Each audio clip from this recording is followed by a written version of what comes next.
بسم الله الرحمن الرحيم نحمده ونصلي ونسلم على رسوله الكريم أما بعد عن أبي أمامة رضي الله تعالى عنه قال قال رسول الله صلى الله عليه وسلم من شر الناس منزلة يوم القيامة عبد أذهب آخرته بدنيا غيره او كما قال علیہ الصلاۃ والسلام۔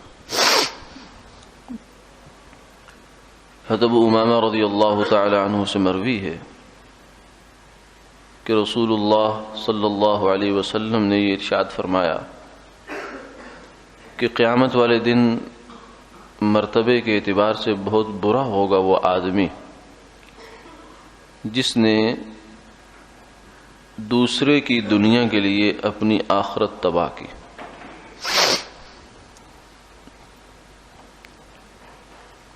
دوسرے کی دنیا کے لیے اپنی آخرت تباہ کرنے کا مطلب کیا ہے؟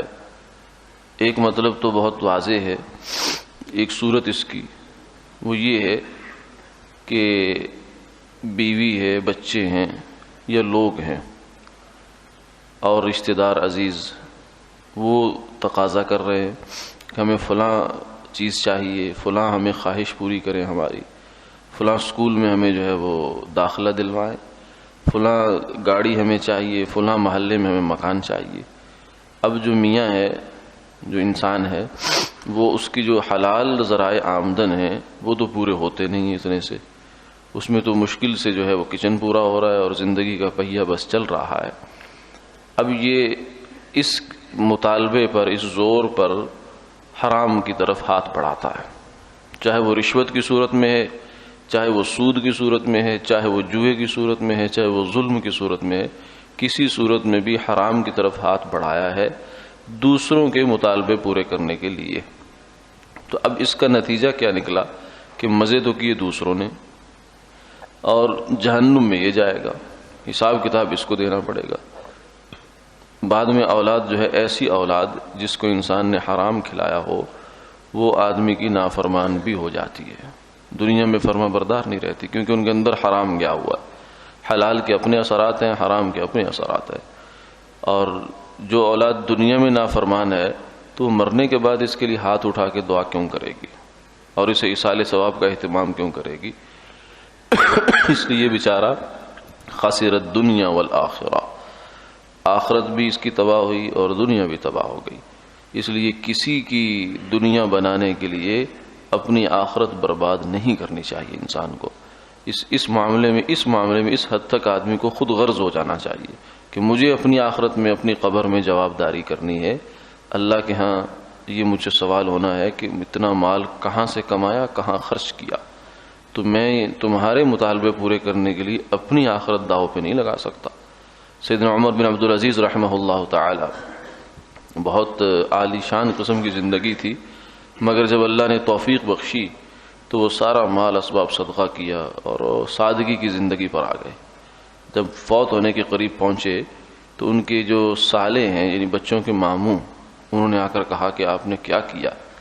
اپنے بچوں کے لیے 3 بر اعظم کے حکمران ہوتے ہوئے، جس میں افریقہ بھی ہے، یورپ بھی ہے اور ایشیا بھی ہے، 3 بر اعظم پر ان کی حکومت تھی، اتنے بڑے حکمران ہوتے ہوئے آپ نے بچوں کے لیے کتنا چھوڑا؟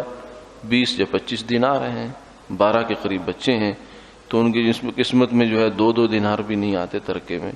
تو عمر بن عبدالعزیز رحمہ اللہ فرمایا کہ مجھے بٹھا دو، زہر دیا گیا تھا، زہر نے اثر کر لیا، فرمایا بٹھا دو۔ بٹھا کر کہا کہ دیکھو، بیٹوں کو بلا کر کہا کہ میرے پاس اپنا تھا نہیں، کسی کا میں نے تمہیں کھلایا نہیں۔ اپنا اس لیے نہیں تھا کہ میں تو ضرورت کے بقدر لیتا تھا تنخواہ بیت المال سے، زیادہ تو لیتا نہیں تھا، اور کسی کا جو ناحق مال ہے مسلمانوں کا وہ میں تمہیں کھلا سکتا تھا، مجھ سے پوچھنے والا کون تھا؟ 3 بر اعظم جس کے اپنے ہوں اسے کون پوچھ سکتا؟ لیکن وہ اس لیے کہ اللہ کا خوف مانے ہوا۔